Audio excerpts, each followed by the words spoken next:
ಅನಕ್ಷರತೆ ಎಂದರೇನು? ಅದರ ಬಗ್ಗೆ ಮಾಹಿತಿ. ಅನಕ್ಷರತೆ ಎಂದರೆ ಓದಲು ಮತ್ತು ಬರೆಯಲು ಸಾಧ್ಯವಾಗದಿರುವ ಸ್ಥಿತಿ.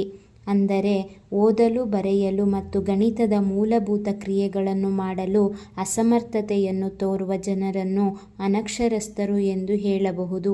ಇದು ಶಿಕ್ಷಣದ ಕೊರತೆ, ಬಡತನ ಅಥವಾ ದೈಹಿಕ ಅಥವಾ ಮಾನಸಿಕ ಅಡೆತಡೆಗಳಿಂದ ಉಂಟಾಗುತ್ತದೆ.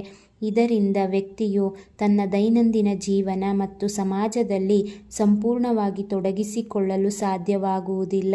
ಇದು ಕೇವಲ ಓದು ಮತ್ತು ಬರೆಯದ ಸ್ಥಿತಿಯಲ್ಲದೆ ಕ್ರಿಯಾತ್ಮಕವಾಗಿ ದಿನನಿತ್ಯದ ಕೆಲಸಗಳಿಗೆ ಬೇಕಾದ ಕೌಶಲ್ಯಗಳ ಕೊರತೆಯೂ ಆಗಿದೆ. ಅನಕ್ಷರತೆಯ ಪ್ರಮುಖ ಅಂಶಗಳು: ಅಕ್ಷರಗಳನ್ನು ಗುರುತಿಸಿ ಪದಗಳನ್ನು ಓದಲು ಮತ್ತು ವಾಕ್ಯಗಳನ್ನು ಬರೆಯಲು ಆಗದೇ ಇರುವಂತಹದ್ದು. ಹಾಗೆಯೇ ಸಾಕಷ್ಟು ಸರಿಯಾದ ಶಿಕ್ಷಣದ ಅರಿವು ಇಲ್ಲದಿರುವುದು. ಕ್ರಿಯಾತ್ಮಕ ಅನಕ್ಷರತೆ ಎಂದರೆ ದೈನಂದಿನ ಜೀವನದ ಚಟುವಟಿಕೆಗಳಿಗೆ ಅಗತ್ಯವಿರುವ ತಿಳುವಳಿಕೆ ಅಥವಾ ಸಾಕ್ಷರತೆ ಮತ್ತು ಲೆಕ್ಕಾಚಾರದ ಕೌಶಲ್ಯಗಳನ್ನು ಹೊಂದಿಲ್ಲದಿರುವುದು. ಇದಿಷ್ಟು ಅನಕ್ಷರತೆಯ ಪ್ರಮುಖ ಅಂಶಗಳು. ಅನಕ್ಷರತೆಗೆ ಪ್ರಮುಖ ಕಾರಣಗಳು: ಆರ್ಥಿಕ ಕಾರಣಗಳು. ಬಡತನದಿಂದ ಮಕ್ಕಳನ್ನು ಕೆಲಸಕ್ಕೆ ಕಳುಹಿಸುವುದು, ಮನೆಯ ಆರ್ಥಿಕ ಪರಿಸ್ಥಿತಿಯ ಒತ್ತಡದಿಂದಾಗಿ ಶಿಕ್ಷಣಕ್ಕೆ ಕಡಿಮೆ ಆದ್ಯತೆ ನೀಡುವುದು ಅನಕ್ಷರತೆಗೆ ಕಾರಣವಾಗಿದೆ. ಸಾಮಾಜಿಕ ಮತ್ತು ಸಾಂಸ್ಕೃತಿಕ ಅಡೆತಡೆಗಳು. ಹೆಣ್ಣು ಮಕ್ಕಳು ಓದಲು ಹೋಗಬಾರದು ಎಂದು ಮಹಿಳಾ ಶಿಕ್ಷಣದ ಬಗ್ಗೆ ವಿರೋಧ ವ್ಯಕ್ತಪಡಿಸುವುದು. ಅತಿ ಚಿಕ್ಕ ವಯಸ್ಸಿನಲ್ಲಿ ಮದುವೆ ಮಾಡುವುದು, ಅಂದರೆ ಬಾಲ್ಯ ವಿವಾಹವನ್ನು ಮಾಡುವುದು. ಜಾತೀಯತೆಯನ್ನು ಮಾಡುವುದು, ಅಂದರೆ ಹುಟ್ಟಿನ ಆಧಾರದ ಮೇಲೆ ಮೇಲು ಕೀಳು ಎಂಬ ಭಾವನೆಯನ್ನು ವ್ಯಕ್ತಪಡಿಸುವುದು. ಮತ್ತು ಶಿಕ್ಷಣದ ಮಹತ್ವದ ಬಗ್ಗೆ ಪೋಷಕರಲ್ಲಿ ಅರಿವಿನ ಕೊರತೆ ಇರುವುದು. ಇದಿಷ್ಟು ಅನಕ್ಷರತೆಗೆ ಪ್ರಮುಖ ಕಾರಣಗಳು. ಶೈಕ್ಷಣಿಕ ಸವಾಲುಗಳು: ಹತ್ತಿರದಲ್ಲಿ ಶಾಲೆಗಳು ಇಲ್ಲದಿರುವುದು, ಶಿಕ್ಷಕರ ಕೊರತೆ ಮತ್ತು ಕಳಪೆ ಬೋಧನಾ ವಿಧಾನವಿರುವುದು, ಮತ್ತು ಮನೆಯ ಭಾಷೆ ಹಾಗೂ ಶಾಲೆಯ ಭಾಷೆ ವಿಭಿನ್ನವಾಗಿರುವುದು, ಮತ್ತು ಕಲಿಕಾ ಅಡೆತಡೆಗಳು. ಮಕ್ಕಳಲ್ಲಿ ಆತ್ಮವಿಶ್ವಾಸದ ಕೊರತೆ. ಭೌಗೋಳಿಕವಾಗಿ ಗ್ರಾಮೀಣ ಪ್ರದೇಶಗಳಲ್ಲಿ ಮಳೆ ನೀರಿನ ಪ್ರವಾಹಗಳಿಂದಾಗಿ ಶಾಲೆ ತಲುಪಲು ಕಷ್ಟಕರವಾಗಿರುವುದು. ಹಾಗೆಯೇ ಆಡಳಿತಾತ್ಮಕವಾಗಿ ಸರ್ಕಾರಿ ಯೋಜನೆಗಳು ನಿಧಾನಗತಿಯಲ್ಲಿ ಸಮರ್ಪಕವಾಗಿ ಜಾರಿಗೊಳಿಸುವ ಕೊರತೆ.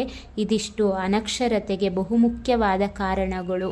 ಮುಖ್ಯವಾಗಿ ಅನಕ್ಷರತೆಯನ್ನು ಹೋಗಲಾಡಿಸುವುದು ಹೇಗೆ ಎಂದು ತಿಳಿದುಕೊಳ್ಳೋಣ. ಅನಕ್ಷರತೆಯನ್ನು ತೊಡೆದುಹಾಕಲು ಸರ್ಕಾರಿ ಯೋಜನೆಗಳು ಎಂದರೆ ಉಚಿತ ಶಿಕ್ಷಣ, ಸಾಕ್ಷರತಾ ಅಭಿಯಾನಗಳು, ಮಧ್ಯಾಹ್ನದ ಬಿಸಿಯೂಟ, ಹಾಗೆಯೇ ಸ್ವಯಂ ಸೇವಾ ಸಂಸ್ಥೆಗಳಿಂದ ರಾತ್ರಿ ಶಾಲೆಗಳು, ಸಂಪನ್ಮೂಲಗಳನ್ನು ಒದಗಿಸುವುದು, ಹಾಗೆಯೇ ಅಕ್ಷರಸ್ಥರಿಂದ ಅನಕ್ಷರಸ್ಥರಿಗೆ ಕಲಿಸುವುದು ಮತ್ತು ವೈಯಕ್ತಿಕ ಪ್ರಯತ್ನಗಳು ಹಾಗೂ ಪ್ರೇರಣೆ ಮುಖ್ಯವಾಗಿದ್ದು, ಉಚಿತ ಶಿಕ್ಷಣ ಹಾಗೂ ಕಡ್ಡಾಯ ಶಿಕ್ಷಣ, ವಯಸ್ಕರ ಶಿಕ್ಷಣ ಅತ್ಯಗತ್ಯವಾಗಿದೆ. ಅನಕ್ಷರತೆಯನ್ನು ಹೋಗಲಾಡಿಸಲು ಸರ್ಕಾರದಿಂದ ಪ್ರಮುಖ ಪಾತ್ರ. 14 ವರ್ಷದೊಳಗಿನ ಮಕ್ಕಳಿಗೆ ಉಚಿತ ಶಿಕ್ಷಣದ ಹಕ್ಕನ್ನು ಕಡ್ಡಾಯಪಡಿಸುವುದು. ಶಾಲೆಗೆ ಹೋಗಲು ಸಾಧ್ಯವಾಗದ ವಯಸ್ಕರಿಗೆ ಓದು ಮತ್ತು ಬರೆಯುವ ಕೌಶಲ್ಯಗಳನ್ನು ಕಲಿಸಲು ರಾತ್ರಿ ಶಾಲೆಗಳಂತಹ ಕಾರ್ಯಕ್ರಮಗಳನ್ನು ಆಯೋಜಿಸುವುದು. ಶಾಲಾ ಹಾಜರಾತಿಯನ್ನು ಹೆಚ್ಚಿಸಲು ಡ್ರಾಪ್ಔಟ್ಗಳನ್ನು ತಡೆಯಲು ಮಧ್ಯಾಹ್ನದ ಊಟದ ಯೋಜನೆಗಳನ್ನು ಜಾರಿಗೆ ತರುವುದು. ಶಿಕ್ಷಣದ ಮಹತ್ವದ ಬಗ್ಗೆ ಜಾಗೃತಿ ಮೂಡಿಸಲು ಅಭಿಯಾನಗಳನ್ನು ನಡೆಸುವುದು. ಶಿಕ್ಷಣದ ಗುಣಮಟ್ಟವನ್ನು ಸುಧಾರಿಸಲು ಶಿಕ್ಷಕರಿಗೆ ತರಬೇತಿ ನೀಡುವುದು. ಇದಿಷ್ಟು ಸರ್ಕಾರದ ಪಾತ್ರವಾದರೆ, ಸ್ವಯಂ ಸೇವಾ ಸಂಸ್ಥೆಗಳು ಮತ್ತು ಸಮುದಾಯದ ಪಾತ್ರವನ್ನು ತಿಳಿಯೋಣ. ರಾತ್ರಿ ಶಾಲೆಗಳನ್ನು ತೆರೆದು ತರಗತಿ ನಡೆಸಲು ಪ್ರೋತ್ಸಾಹಿಸುವುದು ಮತ್ತು ಸಂಪನ್ಮೂಲಗಳನ್ನು ಒದಗಿಸುವುದು. ಗ್ರಾಮ ಮಟ್ಟದಲ್ಲಿ ಅಕ್ಷರಸ್ಥ ಸಮುದಾಯದ ಜನ ಅನಕ್ಷರಸ್ಥ ಜನರಿಗೆ ಅಕ್ಷರಜ್ಞಾನವನ್ನು ಕಲಿಸಲು ಮುಂದಾಗುವುದು ಹಾಗೂ ಸಾಕ್ಷರತೆ ಕಾರ್ಯಕ್ರಮಗಳನ್ನು ಹೆಚ್ಚಾಗಿ ಯಶಸ್ವಿಗೊಳಿಸಲು ಜನರನ್ನು ಪ್ರೇರೇಪಿಸುವುದು. ವೈಯಕ್ತಿಕವಾಗಿ ಕಲಿಕೆಯಲ್ಲಿ ಆಸಕ್ತಿ ತೋರಿಸುವುದರ ಮೂಲಕ ಇತರರಿಗೆ ಪ್ರೇರಣೆ ನೀಡುವುದು. ಪರಿಶ್ರಮ ಪಟ್ಟು ಕುಟುಂಬ ಮತ್ತು ಸ್ನೇಹಿತರೊಂದಿಗೆ ಕಲಿಕೆ ಪ್ರಾರಂಭಿಸುವುದು. ಗ್ರಂಥಾಲಯ ಸ್ಥಾಪನೆ ಹಾಗೂ ಪುಸ್ತಕಗಳನ್ನು ಓದುವ ಅಭ್ಯಾಸ ರೂಢಿಸಿಕೊಳ್ಳುವುದು. ಅನಕ್ಷರತೆಯ ಸವಾಲು ಮತ್ತು ಪರಿಹಾರ. ಬಡತನ, ಅನಾರೋಗ್ಯ, ಲಿಂಗ ತಾರತಮ್ಯ, ಸಾಮಾಜಿಕ ಅಸಮಾನತೆಗಳು ಮಹಿಳೆಯ ಶಿಕ್ಷಣಕ್ಕೆ ಅಡೆತಡೆಗಳಾಗಿವೆ. ಅವುಗಳನ್ನು ನಿವಾರಿಸಲು ಕ್ರಮಗಳನ್ನು ತೆಗೆದುಕೊಳ್ಳಬೇಕು. ಜನಸಂಖ್ಯೆಯ ಹೆಚ್ಚಳದ ಕಾರಣದಿಂದಾಗಿ ಸಂಪೂರ್ಣ ಸಾಕ್ಷರತೆ ಸಾಧಿಸುವುದು ಕಷ್ಟಕರವಾಗಿದ್ದರೂ ಜನಸಾಮಾನ್ಯರ ಸಹಭಾಗಿತ್ವದಿಂದ ಇದನ್ನು ಸಾಧಿಸಲು ಸಾಧ್ಯ. 2011ರ ಜನಗಣತಿಯ ಪ್ರಕಾರ ಸುಮಾರು 25-26% ಜನರು ಅನಕ್ಷರಸ್ಥರಾಗಿದ್ದರು. 2021ರ ಜನಗಣತಿಯ ವಿವರ ಇನ್ನೂ ನಿಖರವಾಗಿ ಪ್ರಕಟವಾಗಿಲ್ಲ. ಹಾಗಾಗಿ 2011ರ ಗಣತಿಯ ಪ್ರಕಾರ 28.4 ಕೋಟಿಗೂ ಹೆಚ್ಚು ವ್ಯಕ್ತಿಗಳು ಓದಲು ಮತ್ತು ಬರೆಯಲು ಅರಿಯದವರಿದ್ದಾರೆ. ಅದರಲ್ಲಿ ಮಹಿಳೆಯರೇ ಹೆಚ್ಚು.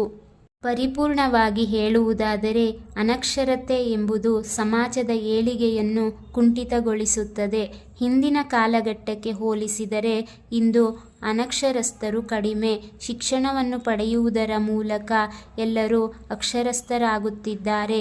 ಇದಿಷ್ಟು ಅನಕ್ಷರತೆಯ ಬಗ್ಗೆ ಸಂಕ್ಷಿಪ್ತ ಮಾಹಿತಿ. ಈ ಮಾಹಿತಿಗಳು ಉಪಯುಕ್ತವಾಗಿದ್ದಲ್ಲಿ ಶೈಕ್ಷಣಿಕ ಸಂಗ್ರಹಗಳು ಯೂಟ್ಯೂಬ್ ಚಾನಲನ್ನು ಸಬ್ಸ್ಕ್ರೈಬ್ ಮಾಡಿ ಹಾಗೂ ಶೇರ್ ಮಾಡಿ. Thank you for watching this video.